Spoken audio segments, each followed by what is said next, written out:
The Maramani Four appeared in the Postmasburg Magistrate Court today for their third court appearance following a protest held more than a week ago along the road between Postmasburg and Kathu.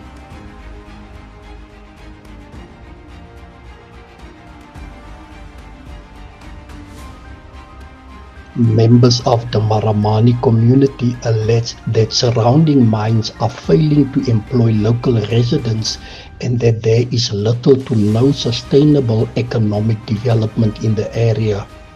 They further claim that basic services from the Tsantsabani local municipality remain inadequate. Give us the toilets. When are they going to give us the electricity? That's all we want. And the mines must also employ the people of Maramani since they are mining at Maramani, and they also must give service delivery to the Maramani community as they are mining in our community. Horizon Media approached several mines operating around Maramani for comment on these allegations. To date, no responses have been received.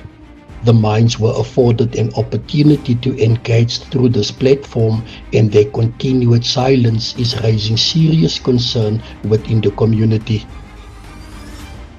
The matter has been postponed to 11th of May 2026.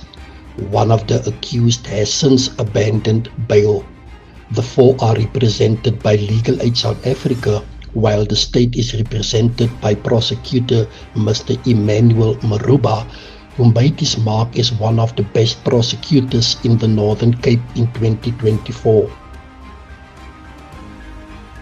Tensions in Tsantsabani remain high, with growing fears that further protest may follow if these concerns are not urgently addressed.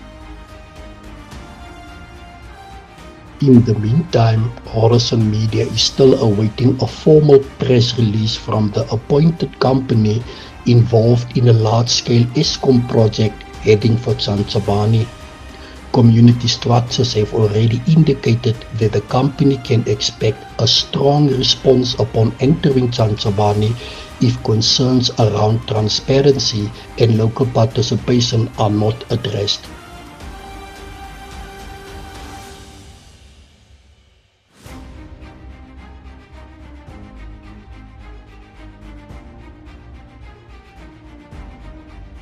Hi, this is Leslie Renz of Emmanuel Transport. I have been awarded with a Partnership Recognition Award by the Beeshoek Global Training Institute. And you can read most of my story in the Horizon Media Magazine, April edition. Thank you.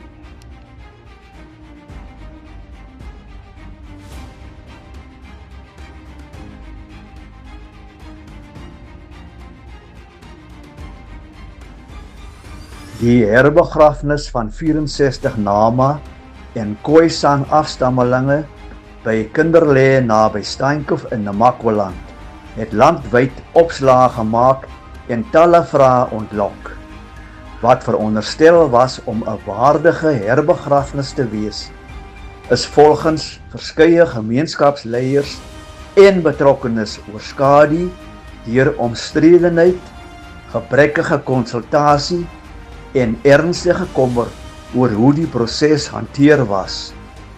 Lees die volledige berig in hierdie week se Horizon Gazette.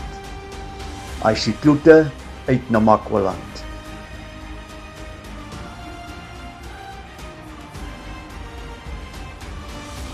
Ek is Veronica van Dijk uit Namakwaland. Hierdie maand in die Horizon tydskrif kan jy bietjie meer lees van die lief en leed wat ek op my lewensreis sover ervaar het. Die volledige tydskrif is vanaf 1 April beskikbaar op die aanlyn platform Gumroad winkel en maak seker dat jy jou kopie kry.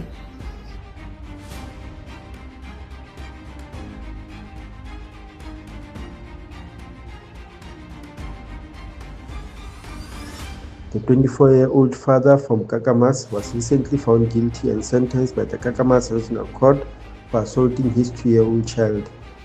The accused was charged with assault with intent to cause grievous bodily harm after the case was registered at the Kakamas police station a day after the incident which occurred on Friday, 30 December 2022. According to information received, the accused became angry after the child wet the bed.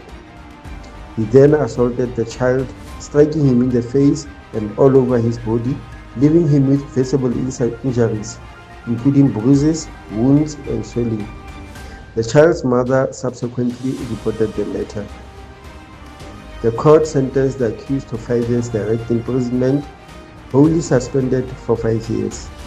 Sergeant Jury Child Mohagaladi of the Kakamas Family Violence, Child Protection and Sexual Offences Unit investigated the case. The District Commissioner of South Africa, Major General Monica Sibili, commended the investigating officer for securing the successful conviction.